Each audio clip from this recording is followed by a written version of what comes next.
स्वागत है सेठी साहब, गुड आफ्टरनून। बताएं सर, क्या करना है आज? Good afternoon Deepanshu, good afternoon Anil ji. पहली पिक है अनिल जी F&O का स्टॉक टेक महिंद्रा, जो कि अभी जनवरी फ्यूचर 1707 के लेवल पे ट्रेड कर रहे हैं। अनिल जी, ये जितनी आईटी कंपनीज है, बड़ी आईटी कंपनीज, इनके अगले वीक से नतीजे शुरू हो जाएंगे। इन्फोसिस, विप्रो, आपके TCS, टेक महिंद्रा की अभी डेट आई नहीं है, बट वो सेकंड थर्ड वीक पे आते हैं नॉर्मली। मुझे लगता है ये जो आईटी कंपनीज के नतीजे आएंगे बहुत ही अच्छे होने चाहिए इस क्वार्टर के। जिस तरह से हमने एक्सटेंचर के नतीजे और गाइडेंस देखा, उसको एक्स्ट्रापोलेट करेंगे तो भी। और बाकी within the sector tech Mahindra एक जबरदस्त कंपनी है, एक जीरो डेट कंपनी है और अच्छे वैल्यूएशन पे ट्रेड करती है। और ये जो सेक्टर्स को कैटर करती है, जैसे टेलीकॉम है, BFSI, मैन्युफैक्चरिंग, इंजीनियरिंग, लॉजिस्टिक्स, सब में एक अच्छा ट्रैक्शन देखा जा रहा है। फिर आपके रुपए की वीकनेस का फायदा होना है आईटी कंपनीज को। तो मुझे लगता है टेक महिंद्रा करंट लेवल्स पे खरीदे। अगले वीक के लिए मेरा इसमें टारगेट है 1750 का, स्टॉप लॉस रखना है 1685 पे।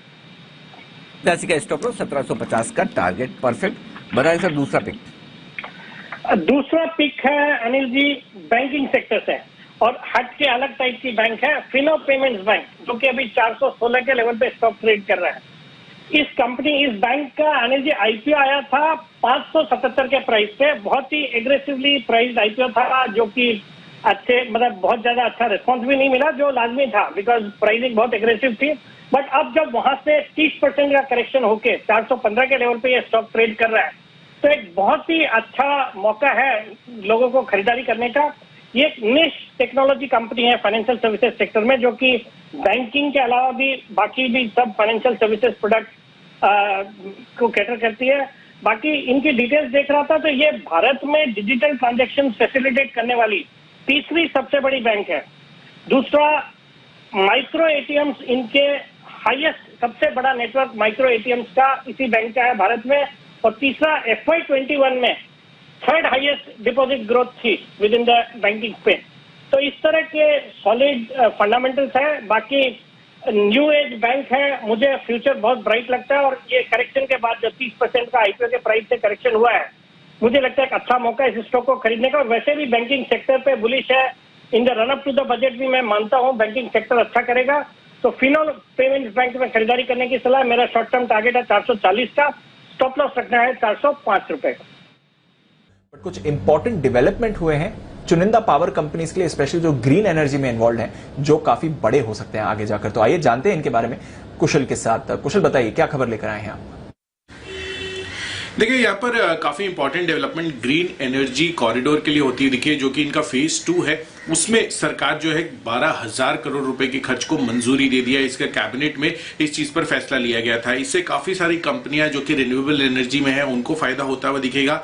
और FY26 तक 10,750 सर्किट जो किलोमीटर ट्रांसमिशन लाइन है, उसका निर्माण जो है इस पैसे के तहत किया जाएगा। इनफैक्ट 2030 तक भारत का जो लक्ष्य है 500 गीगावाट की रिन्यूएबल एनर्जी बनाने का, उस टारगेट में ये जो ग्रीन एनर्जी कॉरिडोर फेज 2 को मंजूरी मिलती हुई दिखी है, वो काफी हेल्पफुल होता हुआ दिखेगा। और इसके तहत काफी सारे राज्य जो है उनको भी फायदा मिलेगा इससे। अब आप देखिए, यहाँ पर जो भी सेट ऑफ कंपनीज है, जिसमें NTPC सबसे पहला है, जिसमें JV और सब्सिडीज की आप टोटल इंक्लूड करेंगे, कुल कैपेसिटी 5,212 मेगावाट की है। टाटा पावर सेकंड है, ऑलमोस्ट 3,000 मेगावाट की यहाँ पर कैपेसिटी है। और JSW एनर्जी इसकी करीबन 1533 मेगावाट की कैपेसिटी है। इनफैक्ट एक और चीज में स्टडी कर रहा था, जिसमें अगर आप देखें तो 2025 तक इनका जो रिन्यूएबल एनर्जी का हिस्सा है वो भी सिग्निफिकेंटली बढ़ने वाला है, क्योंकि काफी अच्छे लेवल पर ये सभी कंपनियां इन्वेस्टमेंट्स कर रही है इस पर्टिकुलर स्पेस में, जिसमें NTPC 5,212 मेगावाट जो अभी इनकी मौजूदा कैपेसिटी है रिन्यूएबल एनर्जी की,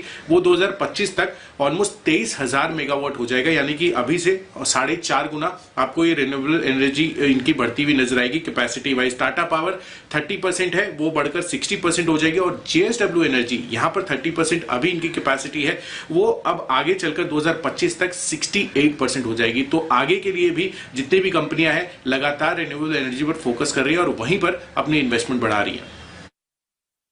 आशु सर की budget picks NTPC, Tata power दोनों ही हैं। आशु सर, हाई कन्विक्शन और इस खबर से भी एडिशनल बेनिफिट आते हुए? यस दीपांशु, ये खबर से पहले ही हमने मतलब एक चार्ट शेयर किया था, सोशल मीडिया पे भी किया था। और जैसे मैंने बोला दीपांशु, ये दोनों डार्क हॉर्स हैं। एनटीपीसी को डार्क हॉर्स बोलूंगा, टाटा पावर तो सबने डिस्कस किया है, लेकिन मतलब जो 2 महीने से ये जो शांति में बैठा हुआ है टाटा पावर, एक अपमूव के बाद 2-2.5 महीने हो गए, तो ये एक अगली अच्छी अपमूव के लिए तैयार हो रहा है। तो I will not be surprise कि इसमें कुछ बड़ा धमाल भी हो जाए टाटा पावर में यहाँ से। गुड आफ्टरनून बसीन साहब, स्वागत है आपका। बताएं सर आउटलुक और अपडेट्स। सौरभ जी, अच्छा वीक रहा है और थोड़ा सा ग्लोबल वॉलेटिलिटी प्रॉफिट बुकिंग देख रहा है, बट मुझे कोई दो राय नहीं। Next week we should stabilize and try attempt 18 to 18,200, 18,000 to 18,200। और आप देख ही रहे हो, the dress of the market has turn very positive. Update आपको भारती का था, भारत फोर्स का था, एनटीपीसी का था, सारे टारगेट हिट हो गए। आज के लिए 2 बाइट है, आप कहें तो मैं शुरू करूँ। जी जी बिल्कुल, तो ये है आपके लिए आउटलुक। बताएं सर अब फ्रेश कॉल्स आज के लिए। तो पहला पिक होगा सर एनएमडीसी। मुझे आयरन और प्राइसेस और स्ट्रॉन्ग दिख रही है और चाइना प्राइसेस में मूव अप। 138 पे नीचे, स्टॉप लॉस ऑफ 134, 144 का टारगेट। और दूसरा सिमिलर पीएसयू है जो आउट परफॉर्म कर सकता है on aluminium, national aluminium, NALCO. 109 सवा 9 का भाव है, 106 का स्टॉप लॉस, 114 का टारगेट। ओके, तो ये है आपके लिए एनएमडीसी में खरीदारी करने की राय बसीन साहब की तरफ से आती हुई दिख रही है, और नैल्को में खरीदारी करने की राय आती हुई दिख रही है। तो मेटल स्टॉक्स पर बसीन साहब है बुलिश। फ्रांस, यूके और डाउ जोन्स तीनों न्यू हाई पे चले गए। वहां ओमिक्रॉन के नंबर न्यू हाई मार रहे हैं। वहां पे सारी टेपरिंग की, बॉन्ड हाई की, सब प्राइसिंग हो चुकी है। अगर वो शेयर न्यू हाई पे हैं तो या तो हम गलत हैं, या वो सही हैं, या हम सही हैं वो गलत हैं। तो हमारे को कोई चेष्टा नहीं, हमारे यहाँ रेट हाइक अभी आएगी नहीं। Government is very proactive. साथ में credit is expanding at a sweet spot. आपके यहाँ इन्फ्लेशन इज मोर और लेस मॉडरेटेड, क्योंकि इस सर्दी में आपके यहाँ फर्ज भी अच्छी होगी। और याद रखना, if rates go high, it's a sign of growth rather than pessimism on no growth. There has been degrowth in the last 5 years. It's just this 1 year because of COVID के आपको growth आ रही है। So growth with a small pinch of salt will be absorbed by the market, which आपने देखा है। ऐसे नहीं Dow Jones 37,000 की तरफ जा रहा है और यूके और France.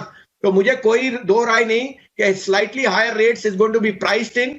The yield on the bond curve is already priced in at maximum 1.64. It can go 1.75. But ये एक passing storm है. Equities will still be the best performing asset in 2022.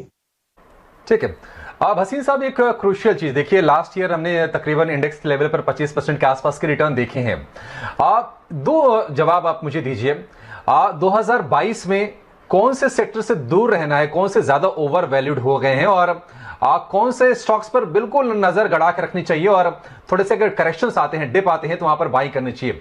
दूसरी चीज, जो फाइनेंशियल टेक्नोलॉजी वाला जो खेमा है वसीम साहब, हमने देखा कि बॉयंसी काफी ज्यादा थी, आईपीओ मार्केट में रिटेल का पार्टिसिपेशन बहुत अच्छा था। इस साल उन स्टॉक्स में जो कि लिस्टिंग के बाद थोड़े से नीचे आए हैं, उनमें आपकी क्या स्ट्रेटजी होगी? तो देखिए, fintech is a new space. उसमें आपको जेस्टेशन बहुत लंबा देना है, 7, 8, 10 साल तक का। उतना अगर आपका नजरिया है तो आप ज्यादा जरूर पैसा कमाएंगे, क्योंकि some of them will be outperformers. But मैं इतना डीप नहीं जाता। मैं कह रहा हूं हमारे वहां तो micro finance companies are seeing huge penetration. आज बंधन बैंक ने नंबर दिए हैं, बोल रहे 97 to 98% कलेक्शन है। और अगर ये वेव बहुत ही साइलेंट रही या कम रही तो आप देखेंगे इसमें कलेक्शन बहुत अच्छी है। तो जौन से सेक्टर्स आउट परफॉर्म कर रहे हैं वो लगता है मुझे हाई बीटा होंगे। बैंक्स में ग्रोथ है, कॉस्ट ऑफ कैपिटल लो है, और credit is expanding. Real estate, construction में आपको पहले भी जिक्र कर चुका हूं, उसमें कोई इज अ नो ब्रेनर। तीसरा होएगा infrastructure stroke engineering stocks, the likes of L&T, the likes of Siemens. ये बहुत अच्छा एक्सपेंशन देख रहे हैं। और अंडर परफॉर्मेंस में थोड़े जो हाई बीटा या highly valued consumer durables, consumer discretionaries हैं, वहां पे थोड़ा सा आई थिंक स्टेपल्स हैं, वहां आप थोड़ा सा प्रॉफिट बुकिंग देख सकते हैं।